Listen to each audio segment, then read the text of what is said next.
Welcome to the BookMattic Best Books podcast. I've got Dr. David Oxley here, author of A Career Carol, A Tale of Professional Nightmares and How to Navigate Them, along with the other author, Dr. Helmut Schuster, who couldn't be with us today. But yeah, welcome to the podcast episode. Thank you so much for coming on. Great to be here, Matt. Yeah, so I dove into this book probably perfect timing, right around November and December of 2023. And one of the reasons why it's perfect timing for this book, is because, well, it's based kind of or adapted from the Christmas Carol, correct?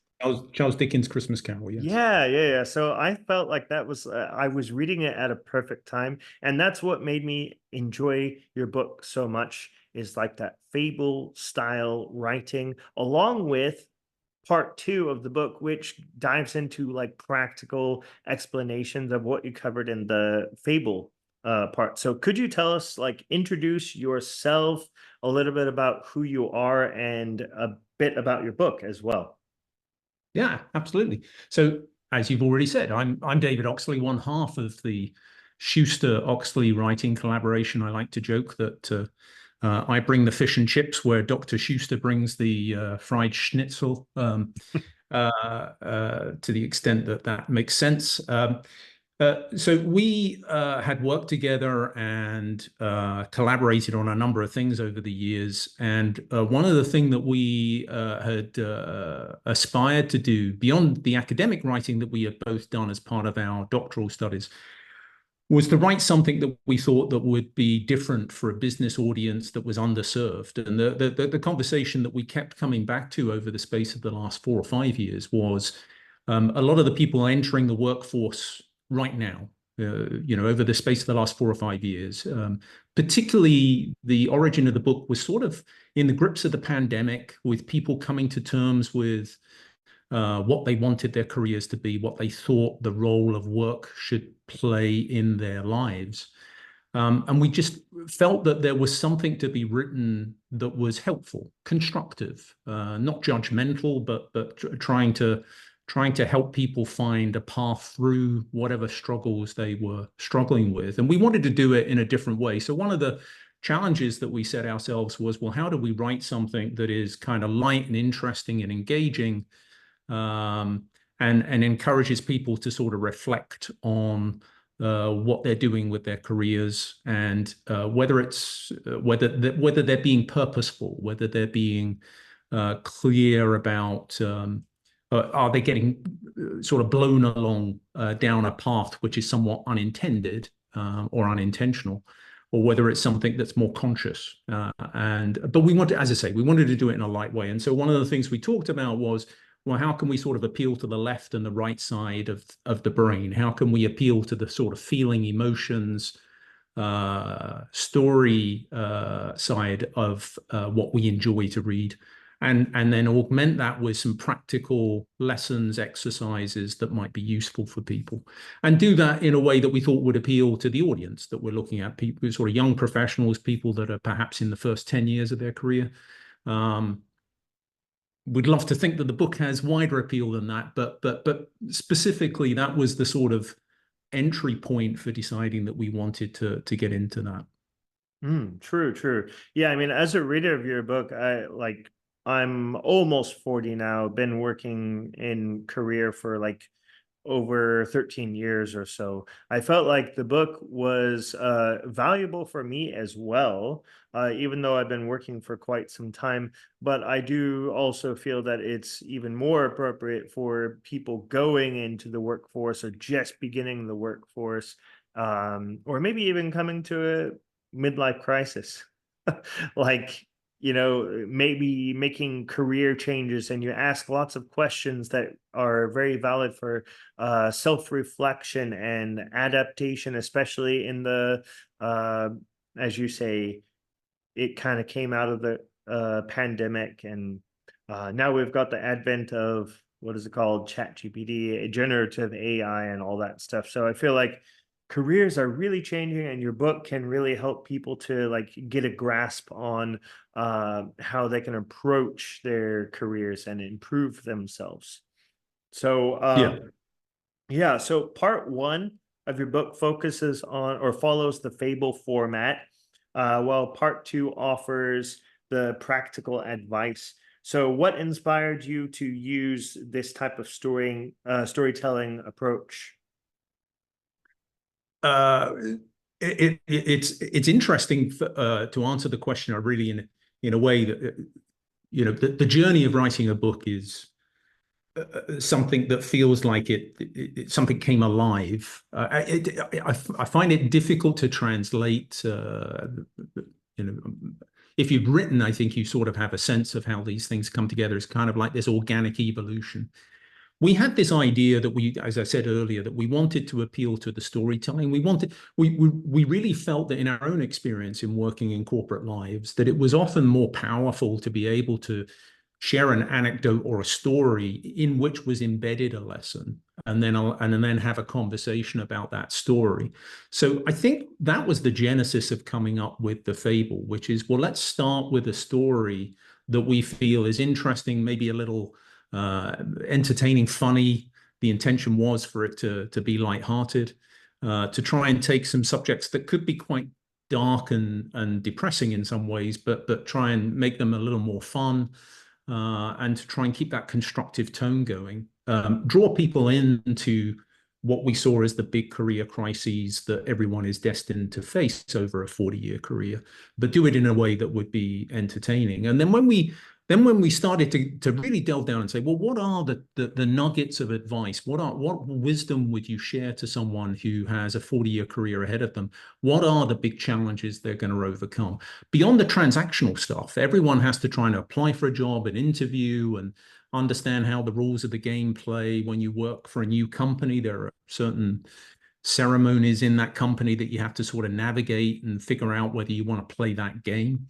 But there's a fair amount written on that. What we wanted to do instead was to say, what are the things that could really derail you, that could sort of emotionally really hit you hard and maybe knock you off course. And so when we started to debate that, we came to the 4 nightmares that we then did it. And I remember one call that we had. I said, this feels like it's a Christmas Carol. This feels like it's someone who's embarking upon a career who is visited by some premonition. Well, here are the 4 big challenges you're going to face, and it was really in that instant that we said, okay, this is essentially a twist on the Christmas Carol. That's how the fable worked, and then we were off and running from that point through to getting that first part of the book written. You had that nugget of an idea that we were both inspired by, and then 2 or 3 months later, the book suddenly was there. It existed, and it was something that I don't like to unpick too much about how that happened, but it happened very quickly. Mm-hmm. I mean, I just love how you did put it together. I mean, it worked out so well with the characters and just the messages. And obviously, it's not a complete ripoff of a Christmas Carol, but the format is definitely like almost exactly the same. And you see the transformation of the main character, which brings me to this next question: is what was your inspiration for the character Shey Sinope? His attitude at the very beginning of the book and his transformation throughout the story. Yeah. So it's not Shey is not based on any one individual. It's a sort of collection. I will say, I'll go first of all. Let me put my hand up. I think there's a piece of me in Shey Sinope. It's that sort of being angry with the world, that you're faced with confusing messages, something you don't understand, a sense of expectation that the world and your parents and perhaps even your friends expect you to be able to do something, to achieve something. And you can sort of react to that in a couple of different ways. The way that Shey reacts to it initially is to say, uh, you know, to be a cynic, which is a play on the word synope, which is sort of a derivative of cynic from the Hmm. Greek origin. And the idea, and then Shey is a play on the words of shy, so shy, cynic, and Shey, synope. So the whole character unfolded with, well, how can we get a nice sort of monologue going at the outset that sets out this sort of relationship that you have with the world and professional life, and this sense that you're expected. The parents and well-meaning people will say, well, what are you going to do with the rest of your life? It's such a huge question to ask someone at the age of 18, 19, even at the age of 40, that the idea of someone's going, well, what mark are you going to make on the world? It's such a huge question that if you take it literally, it can be a weight. And so we wanted to set up this central character as someone who reacted to that in a sort of cynical, sarcastic way to try and add a humor piece to it, but Hmm. also to take this sort of satirical twist on how modern society has certain expectations about what you're going to do. You're going to go to college, you're going to get a great job at a big corporate, a big multinational, and then you're going to become a manager. And so to try and satirize that, the way that actually, and that's the other characters that come into Shey, that the people that we had interviewed for the book that contribute quotes and helped us try and make sure that it was very apt for 2023, 2024, but also talking to them a little bit about the pressures that they felt on them and trying to navigate that. So it's also got sort of snippets of people that we've worked with that have also had this sort of quite, in some ways, amusing, but also quite a resistance to, I don't want to be put in a box. I don't want to feel like I have to do something because other people think I have to. Hmm. Hmm. Yeah, and like times for sure are changing. It maybe this is just my perspective, but like expectations of older parents. What are you going to do with the rest of your life? And you say, as you say, even asking a 40-year-old, like that question is quite a big question. And I find that often people don't really stay in their careers like they used to back in like what, 50s, 60s. People stayed in their careers like almost their whole life. Whereas now people are changing it up quite often, I think. What are your thoughts about that? Yeah, 100%. So I think we talk about the democratization, sorry, tripping over my words, the democratization of careers. So there's this concept that technology now is opening or leveling the playing field for a lot of the world. And what are the implications when we talk about democratizing access to the internet, democratizing access to information, that all of the world's knowledge is essentially available on the internet now. And in 1980, 500,000 people had dial-up connections to the internet. So if those of us old enough to remember the dial-up modems, Yeah, that screechy today, noise. yeah, today 5 billion people have access to broadband data connectivity. So if you believe in the random distribution of exceptional people, then there are 5.5 billion more people, and in that pool, some exceptional people that now have access to all the same information that you do, all of the same job opportunities that you do, to the extent that companies are now more and more relaxed about having a distributed workforce. And so in that context, jobs and career opportunities are changing dramatically. And you can either be threatened by that, you can either relate to that as oh gosh, that's going to make it harder for me to compete, or you can be liberated by that and say, jobs are no longer going to be, 9 till 5 in the office, 5 days a week. They're going to be something different, and adapt with it. So I think part of that comes to how you relate to the world. Part of that comes to, are you, do you want to put yourself in a box and sort of, it's almost like I go to university and then I get a job and then the job is like an annuity. You know, I put my dues in early on by getting a good degree and then getting through the first interview for a good company, and now I expect to be given a 30 or 40-year career.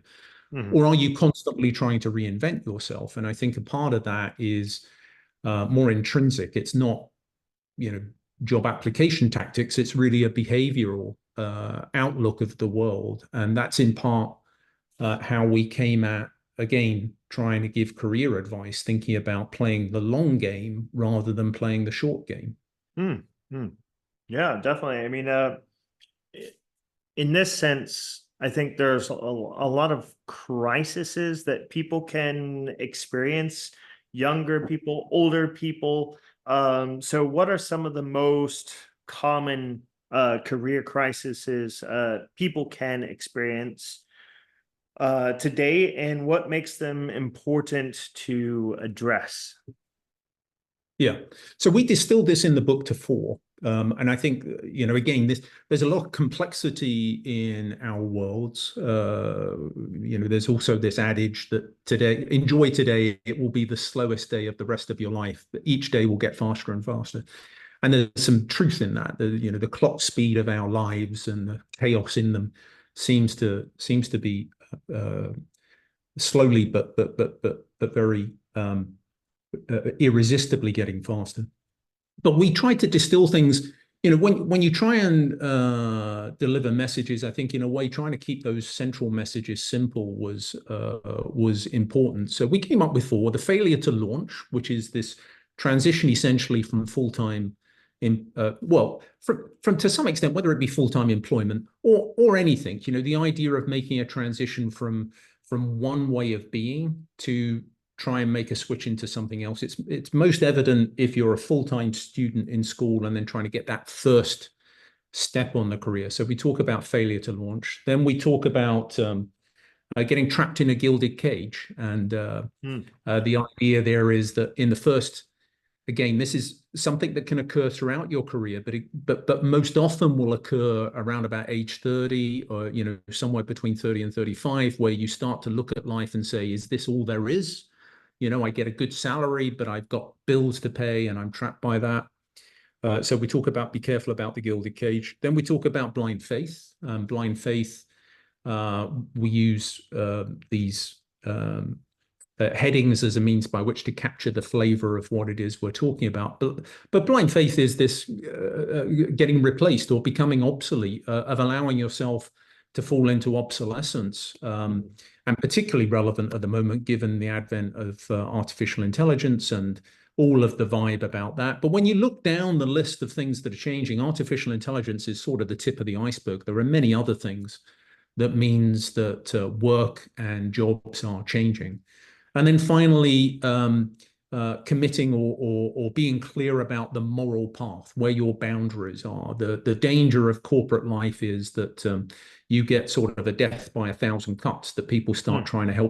trying to make you compromise on your outlook on life, and you get drawn into very sticky situations, and you have to be constantly vigilant about not being pulled into a place that ultimately you're going to feel very uncomfortable with. So they're the four lessons that we try to distill and push as the main themes of a career count. Hmm. Which covers quite a bit in someone's life, right?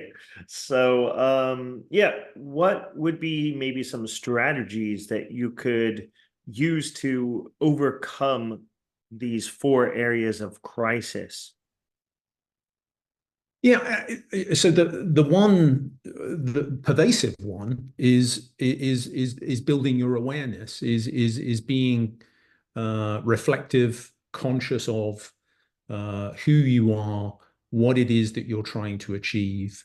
So I think if I was going to just offer one thing, a thread throughout all of these crises, that probably the one thing that the tide that floats all of these boats is, if you invest the time to think about what you're trying to achieve and have a support group, whether it be family, whether it be colleagues, whether it be mentors, whether it be coaches, that will help you work through how to achieve that, not to tell you what to do.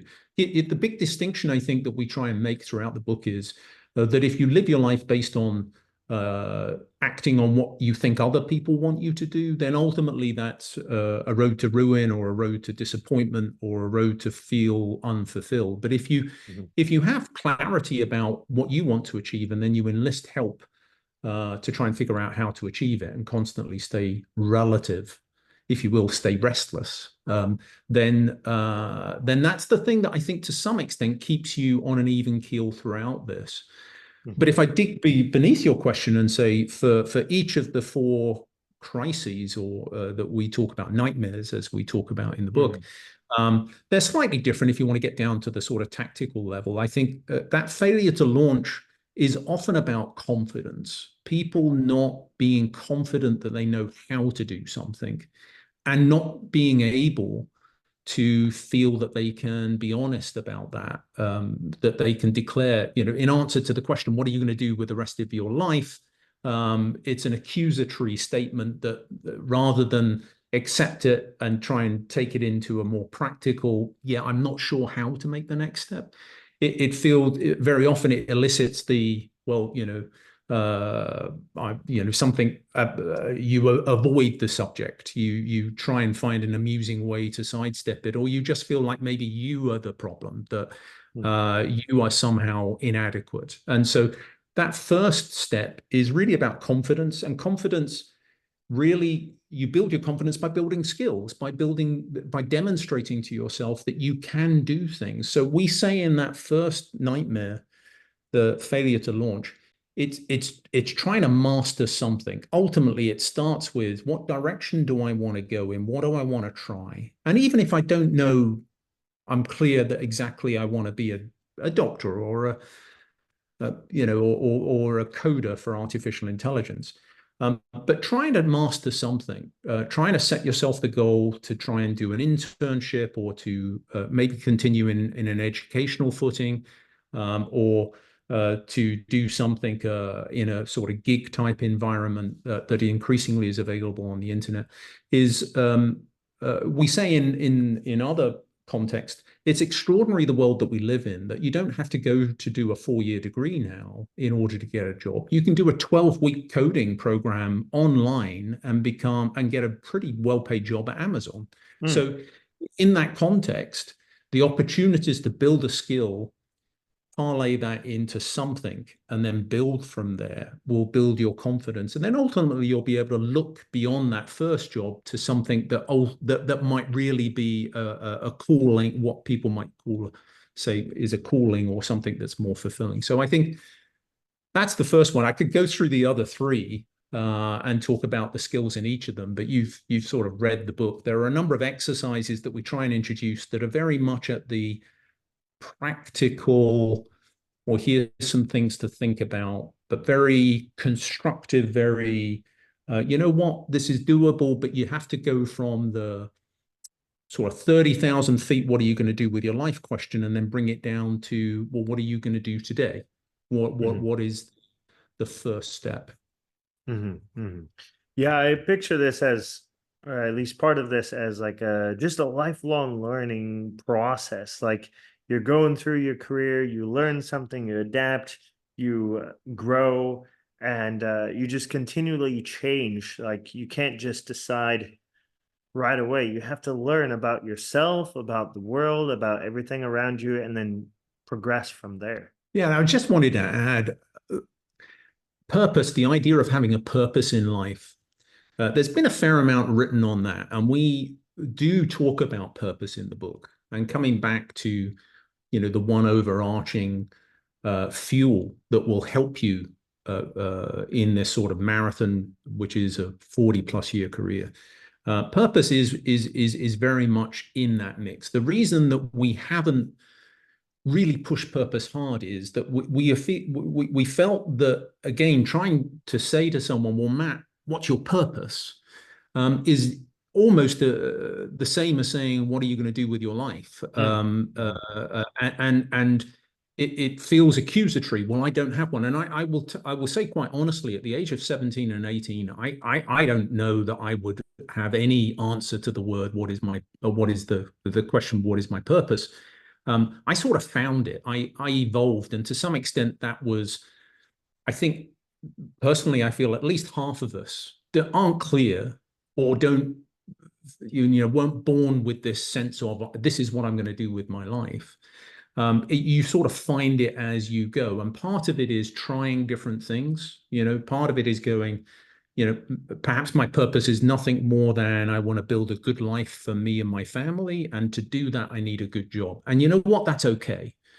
But in the process, you can start to find work that is more fulfilling, something that you believe in, that you think has a positive impact, either on you or on the world more generally. And so, in some senses, that then can become your purpose. But I think the idea of saying to someone early on in their careers, well, the trick here is to find your purpose, I think adds more pressure. And so we very consciously try to say, yes, purpose, you'll find it, it will evolve, don't worry about it. Just start walking forward. And when you start walking forward, you will start to learn new things about yourself and about the opportunities.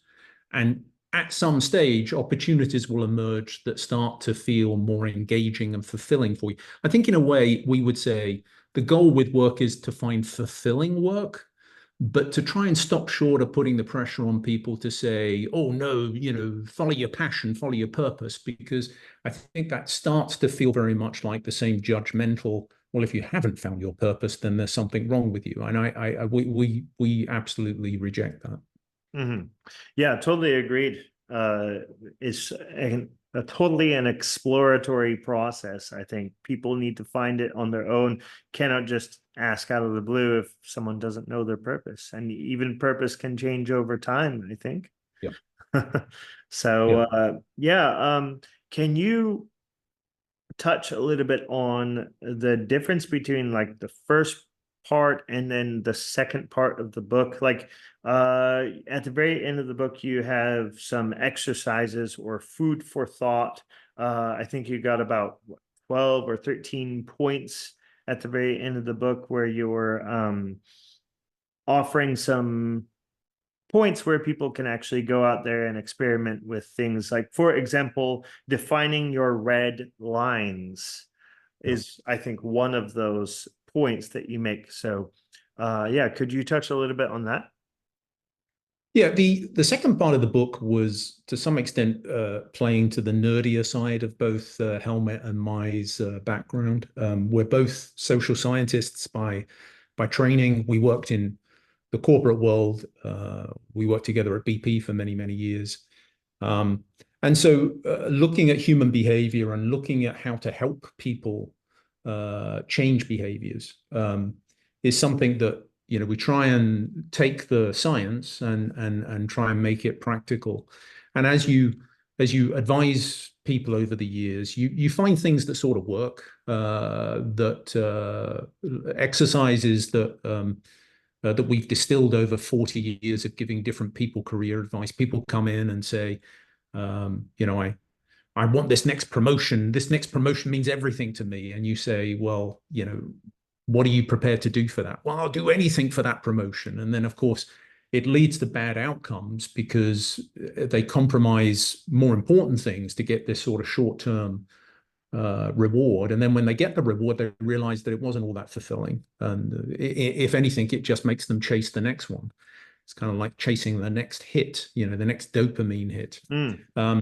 And so many of the exercises in the book are distilled from 30 or 40 years of giving people career advice in the corporate world, and our own experiences of how to do that. More often than not, it's just asking questions, because I think, again, it's not about telling people what to do. It's trying to find the right words to inspire that self-reflection, the idea to say, oh, okay, now, if I start to explore that question, it makes me think about things that I hadn't thought about before. Now, the moral path one is one that it's been fascinating doing work to promote the book. We've had a few, good number of articles that we've written, and we had a few radio interviews, and a couple of times people have said that the idea of the moral path they didn't necessarily think of as being as dangerous as the other three, and we find that interesting. Our experience is that it's quite the opposite. The the moral integrity, the idea that people in the short term will make compromises in order to reach a short-term goal, get a pay rise, get a promotion, get a job, promote them, push them, market themselves into a job. That we make flawed decisions sometimes, in the sense that it's either a white lie or other people do it, so why shouldn't I do it as well? And then they have to live with the consequences of that, and very often there are regrets that flow from that. So around the moral compass or the moral path, we talk about what the mechanisms are to try and keep you grounded. We talk about having we termed it as what's your cabal. This idea, again, in human psychology, the concept that if you have between 9 and 15 people that you can be completely honest with, that are going to give you unvarnished advice or reactions to what you're doing, is very important for us. If we're not accountable to a group of people for our actions, if we don't feel that we can be honest with them in the first place, and then secondly allow them to give us their honest opinions, then it's very easy to start to give ourselves excuses for deviating from what is ultimately the moral path. And the classic one that we use all the time, and you hear it in the news all the time, which is this fake it until you make it, the Silicon Valley mantra that says, when the Theranos founder was trying to get her blood testing machine to work, it was okay to fake it because she was ultimately intent on trying to make it work. But it never did work, and she was in an industry that was dealing with people's blood testings, where things could go terribly wrong if the thing was faulty. So we put holes in that and say, if you embrace things like fake it until you make it as a sort of personal mantra, you're on the road to ruin. You are going to make some terribly compromised decisions, and we, from all of our experiences, will point to outcomes where people may have accumulated wealth, but in the process they've sort of destroyed their own sense of self, such that they almost hate themselves, but they've got a big bank balance. And we were saying, trust us, don't play that game. That game is not worth playing. Yeah, I think I remember those that aspect of the fable. And it was quite memorable. So yeah, and I like the fact that you touch on the 9 to 15 people. It kind of reminds me of like a mastermind group or accountability group where, hey, you are relying or helping, using those people to motivate yourself to stay accountable and continue working hard, and also getting their feedback and all that stuff. So yeah, thanks for touching on that as well. Good stuff. Good stuff. So can you share some? Oh wait, sorry. Your book emphasizes adapting and reflecting as one of the most important factors in career development. How can individuals cultivate a habit of self-reflection and continual adaptation? So that's a very good question, and one that may be difficult to answer. Let me see if I can do it as succinctly as I can. The science on this is that as we start our careers, we're hungry to prove ourselves. We have something to demonstrate. We look at the people who've been in careers for 10, 20 years and we go, how do we compete? How do we make a mark? How do we feel inadequate? We feel that we haven't yet proven something. So we race hard, we work hard, we embrace everything that comes that's new, because the stuff that's new when we've just started our career is a great leveler. It's new for everyone, and therefore we can embrace it and be, an expert just as quickly as the people who've been in their careers for 20 years. But something changes as we get older. As we get into our 30s and 40s, we start to become more comfortable in our careers. We start to feel like we've sort of made our mark. We're no longer the apprentice, we're now the master. And if we're the master, we sort of kick back a little bit and feel like we can take it a little bit easier. This coincides with what's going on in our broader lives. Typically, we've diversified our lives. We have other interests beyond work. We have families. We have interests outside work, pastimes, whatever they may be. And so we start to have those draw our attention away from the central task of our career. So the challenge that we have is, how do we, A, stay hungry, restless? How do we relate to new things, not as threats, but as opportunities? And how do we keep that sort of naivety of the youthful excitement about learning something new when we've largely learned most of what it is that we think our job entails? And so I think this is very much about trying to find different ways to stimulate your relationship with work. It's very helpful if you're in industries that are changing. I mean, if you've chosen an industry like the technology space, and so you're in sort of the startup side of the world, then to some extent it comes a little more naturally because it's part of the ecosystem that you live in. But the danger is that if you work in a large corporate where work can be quite mundane and repetitive, then you can run the risk of just sort of falling into a trap of suddenly waking up one day and the company's decided it's going to lay 10,000 people off and you're one of them. And so what we talk about is, again, acknowledging that this is a danger, and then trying to find things that you are interested in that are related to work, and each year trying to set yourself new challenges. So I mean, in your case, recently you've done your master's degree. A classic way to keep yourself interested in what's going on is to choose some study, a field of area that you're going to delve into. I'm interested in why this happens at work. Is there something that I can do that would give me a greater insight? And there's an academic study that I can take on, and that will stimulate your thinking about work, and it will also engage you in a new audience. You'll work with other fellow students that are doing things that will stimulate your thinking about what's possible.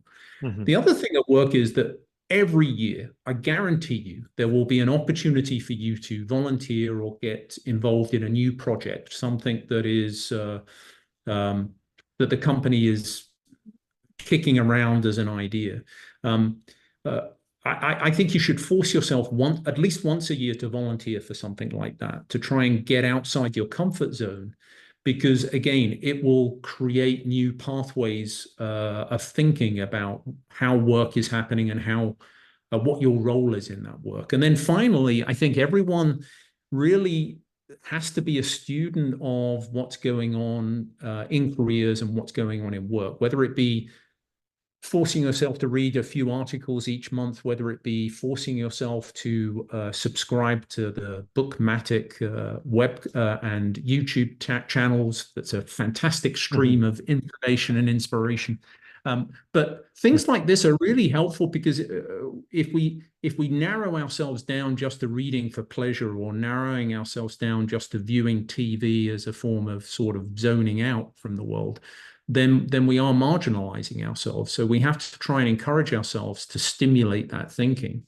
So it's a bigger subject, and one that I think ultimately helps, again, if you have that what we call the cabal of 9 or 15 people that are going to try and challenge you to set yourself, because we are great when we're competing. So if I say to Matt, I'm going to try and read as many books as you do this year, I'm obviously going to lose that challenge. But I'm going to, in the process of trying to keep up with Matt, I'll stretch myself to do a little bit more than I would otherwise have done. And so having that cabal in your life can be very constructive. Very much so. There was a thought that came to my mind, and now it's totally gone. Totally gone, totally gone. But yeah, so if it comes back, I will mention it again. So if you could teach your readers one lesson from a career carol, or from Shey, or from whichever part of your book, what would it be and why? one lesson. Um, uh, Ultimately, the theme of the book, I think, is about self-reflection and allowing yourself or challenging yourself to think differently about different things. So I suppose, in a way, we all sort of lock ourselves in a I say we all, there is a temptation that we lock ourselves in a sort of prison of self-reinforcement that we only talk to people who have the same outlooks on life, that we do a job where everyone's doing the job the same way, that we get sucked into a sort of cynical, or not, it's not always cynical, but we get sucked into sort of a one-dimensional way of looking at our careers and to some extent looking at our lives. We surround ourselves with people that reinforce that. And then over time, this is the bigger gilded cage that we talk about, that sort of that cage closes in on us. So I suppose the one thing that we would say is that or that I would offer is trying to challenge yourself to think differently, to take, it can be painful sometimes to listen to people who have very different views to you on work or on life, but in the process it forces you to ask yourself why you disagree with them or why you have a different opinion. And I think that's a healthy thing. We live in a world that increasingly has become quite divided. And so in the process of dividing, we create these cliques that just reinforce their own points of view. And we shield ourselves from things that aren't congruent with that. So the idea of saying, actually, I can still be confident that I have an outlook on life, but I think it's richer if you take the time to understand what other people and why they have different opinions. I think by all means dismiss them if it's not fact-based, if it's just some sort of belief system that they have that there's no facts behind. But I think taking the time to understand what's going on is all part of this curiosity that I think makes us better and keeps us not exactly on our toes, but keeps us kind of vibrant. I was talking to a gentleman this weekend who's 86, Hmm. who runs a business here in Austin, who is vibrant and sharp and ambitious and still driven. Now, you can relate to that and say, well, at the age of 86, I don't really want to be working. Or you can relate to that and say, well, why is it that he, at the age of 86, is as sharp as, any 50-year-old is?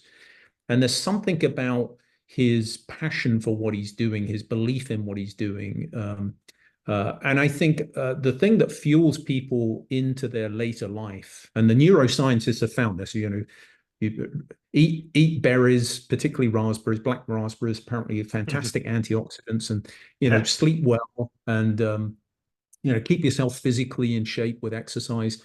And then that one is have a I'm going to use the word purpose here, but have a cause, have something to get up in the morning to do. Hmm. Um, and Totally. that can be work, or it can be family, or it can be something else. But try and keep challenging yourself there. So I think that thing in your life that keeps you actively engaged in doing something, I think Mhm. is ultimately what we would say. That requires you to challenge yourself, challenge your thinking, and keep trying pushing the boundaries of what you know. What's the adage? Adage is something like, the more I've learned, the more I understand, the less I know. Yeah, Um, yeah. you Just keep pushing the boundaries of understanding things, and then in the process, the world seems to suddenly get bigger and bigger and bigger, and you go, "Oh my gosh, there's yeah. so much more out here." Yeah, you realize after learning so much, you realize that there's so much more to learn, that you don't know as much as you thought you did because you keep on learning more. And Right. yeah, I remember what I wanted to say earlier, which totally ties into your last point, which is curiosity equals progress. Active curiosity equals progress. And I love how your book touches on, and how you also just touched on, the fact that continuous growth, learning, watching videos, having some sort of curiosity and following that curiosity can really contribute to the growth of your career. And then also when you get into when you're 86-year-old, I love that example of the guy who is very active up here and physically. I don't know what kind of career or what kind of activity was driving him. Do you know? Well, he was a pharmacist, and so Okay. his was about the idea of getting medicines to people who needed them. Mhm. And he had this great passion that, or at least this is what he was telling me about, the affordability of medicines in North America and how to try and make sure that there was accessibility to it, and sort of fighting the forces of commerce that were making it hard to dispense medicines at the right price. And there's a startup here in Dallas by Mark Cuban that's doing cost plus Mhm. generic drugs, and how he had sort of contributed to some aspects of that work. And but it was like listening to someone almost in an evangelical sense, where Mm. it wasn't necessarily about making money or a promotion, or these things that people worry about, particularly early in their careers. It was more about this is something that I really feel is important, and I want to keep doing it. But I said to him, "Do you need to do it?" "No, I don't need to do it, but I really want to do it." And so Mm.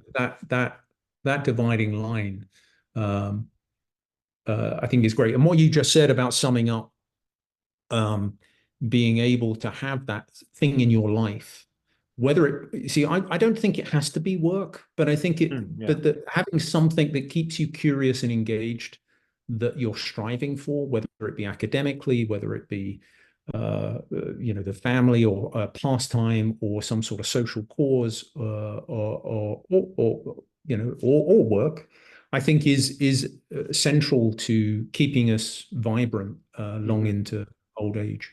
Yeah, there's so many different examples out there, like the late Charlie Munger, right? Yeah. He was very active and he lived till 99, I believe, almost 100. Yes, that's right. Yeah. Yeah, yeah. And Warren Buffett, he's still kicking around. uh Yeah, absolutely. my And there was that grandma lady was, who recently, what was a 102-year-old fashion designer. I've forgotten her name now, but oh yeah, yeah, yeah. I saw that recently. Yeah, she was passed away, right? very active right up until her passing. Yeah, yeah, yeah. My grandma was 90. She was active with golf and stuff like that up until her like mid 80s. She loved it. So yeah, stay active. I guess that's one message of this episode. There's an advert here in the US, the Dos Exius advert, where he said, "Stay thirsty, my friends." I feel that we should just add, "Stay thirsty," for learning, or stay curious, my friends. We could just Mm, twist that advertisement a little bit, and I think it would be a pretty good life lesson. yeah, definitely. Is there anything else that you would like to add to this episode? No, beyond saying, Matt, it's been a pleasure. Sure. We very much enjoy your channel, your content, the book reviews, the idea of the enthusiasm from which you share learning and new ideas, and championing all of the books that you do. That we are first and foremost fans of the BookMattic channel, Mm. and delighted that you've taken the time to read through our book and share it with your followers. Mm-hmm. It's been wonderful. Each book makes a difference. Right. No matter how great or good or bad, your book is not bad. Your book is great. No matter what level the book is, there's always a gem. There's always something in each book to be learned. So I Yeah. do highly recommend for the viewers and the listeners to pick up a copy of A Career Carol. Um, and yeah, where can people find a copy of your book? And like, if people want to reach out to you or follow you on social media, or if you have any other like programs or anything like that, coaching or training or whatever, like, can you tell us about that? Yeah, sure. The book is available on Amazon or at the publisher's website, austinmacaulay.com. Mhm. We have fairly active, well, we have a website. You can get to the website by either going to careercarol.com or to doctors Schuster and Oxley.com. It goes to the same place. The Mhm. website has uh, a bunch of new material on it. There's a newsletter that we produce each month just talking about themes from the book and other career related activities that we've been involved with, keeping everyone up to date.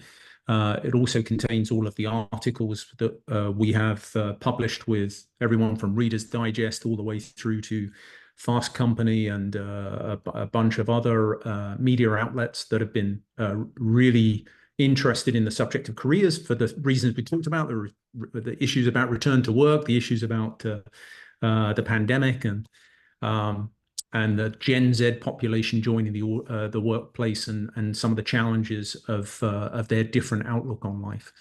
Mhm. And then finally, if you want to follow us on Instagram, you can follow us as Matt, and we are linked.